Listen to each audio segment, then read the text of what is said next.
All right, let's get right into it. In this explainer, we're ditching the flashy Hollywood spy myths you're probably used to. Instead, we are completely immersing ourselves in the psychological reality and, frankly, the immense personal costs of a career inside the Central Intelligence Agency. We're going to look at what it actually takes to climb the ladder at Langley, and more importantly, what piece of yourself you have to leave behind at every single rung. You know the old saying, you don't apply to the CIA finds you. Imagine sitting at a coffee shop. You're just a normal person going about your day, when a stranger in a gray suit slides a card across the table to you. There's no flashy logo on it, just a phone number. And just like that, your real life is about to begin. This brilliantly illustrates that immediate split from reality on day one. One day, you are a typical student, completely open to the world. The next, you're the target, invited into a world of absolute secrecy. This is the exact moment your normal relationships start to evaporate because you literally can no longer share who you truly are with the people closest to you. So let's start at rank one, the invisible start, working as a CIA intern in the undergraduate scholar program. Now, here's what that invisible start actually looks like. You're 21 years old, top of your class. And instead of taking down global syndicates, you're working under fluorescent lights doing data entry. Worse, you're forced to lie to your parents, telling them you just have a simple government research position. But your biggest victory, it's something known as the nod. The isolation starts incredibly early here. A simple, subtle nod from a senior official means absolutely everything. It'll keep you awake at night with pride, but it's a completely silent victory. You absolutely cannot share this triumph with a single person in your personal life. Moving up to rank two, we hit the pressure of knowledge as an intelligence analyst. And what's truly staggering here is the age, 24. As you graduate to an analyst, you are granted top secret slash SCI clearance, meaning you have access to the absolute most guarded, compartmentalized secrets on Earth. You now know things the rest of the world never will. To put that into perspective, at just 24 years old, the leader of the free world is reading your analysis before breakfast in the president's daily brief. The pacing of your life just dramatically, permanently changes. This is where the psychological toll becomes truly suffocating. I mean, you aren't just reading data, you're making calls where one misread signal could literally cost lives. You start having haunting dreams about the maps and faces you study all day.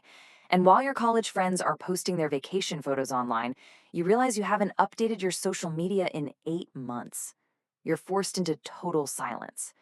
The more you learn about the real world, the more isolated you become from your own. Which brings us to rank three and four, sacrificing your personal life, serving as a case officer, and then a senior team lead. Moving into the clandestine service completely shatters that explosive movie spy myth we all grew up with. A case officer's greatest weapon is never a gun, it's patience. You don't hack computers or engage in wild car chases. Your job is human intelligence. You move to a foreign city, you build deep, genuine trust with targets over months or even years, and eventually, you ask them to betray their own country. The burden of manipulating human connection just becomes your daily reality. Let's look at how this builds over a decade, charting the complete decay of your normalcy. Year one, you adopt a fake name and a completely fabricated history, your legend, down at the farm in Virginia. By year five, you're actively recruiting sources that secretly change history. But by year 10, the human cost really comes due. Your marriage ends, you feel completely alienated. You're basically watching your kids grow up entirely through encrypted video calls. The brutal arithmetic of the job is staggering.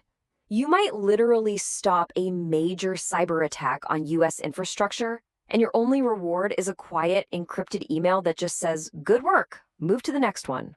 And the cost? Sitting in an unnamed safe house, eating takeout completely alone. It's this stark realization that the mission doesn't care about your feelings. And to survive, well, you kind of have to stop caring too.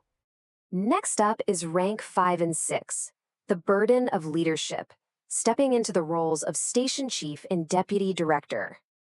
As station chief, you're navigating this bizarre dual reality. You've risen to become the most powerful American intelligence officer in an entire country. Officially, sure, you're just a political counselor at the US Embassy. But the actual reality? You run every single CIA operation in that nation. The host government suspects who you suspect who they are. Everyone knows, but nobody says anything. It creates the world's most expensive and dangerous game of pretend, where absolutely nothing is personal and everything is strategic. And then, as you return to Langley as deputy director, the reality of leadership is just suffocating. You barely sleep, constantly waiting for that single code word, meaning you have 4 hours to respond to an active threat. You're trapped in this web of Washington politics, battling turf wars, dealing with politicians who often just want intelligence that confirms their own biases. You'll watch a 3-year operation vanish with a single phone call. But through it all, you bear the crushing, absolute burden of protecting your officers in a fundamentally flawed human organization. Finally, we reach rank 7, the ultimate human cost. Director of the CIA. The president makes the call. Your 30 years of complete anonymity end in an instant, and you become the publicly known head of the agency.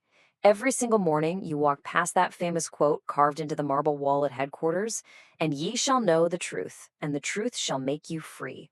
But as director, you are carrying more secrets and vastly more global weight than any single human being ever should.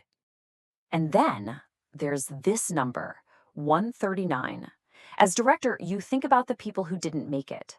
You quietly place your hand on the memorial wall, honoring the 139 blank stars carved into that marble. Each star represents an officer killed in the line of duty. There are no names on most of them. Their identities remain entirely classified, even in death. Which leaves you here, at the absolute pinnacle of power, with the hardest secret of all. Was any of it enough? You're left with this profound internal struggle between your lost personal identity and the overarching mission. You sit in the director's chair wondering about the families of foreign sources who never knew the truth, and the colleagues who never came home. You've sacrificed everything normal for the sake of history. So, wrapping up this explainer, we really have to ask. You just lived 30 years of CIA service through this lens. Think about the immense isolation, the unbearable life or death pressure, and the complete loss of self we just explored. Was it worth the human cost? Could you actually survive this crucible? And if you had to guess, where exactly would your breaking point be?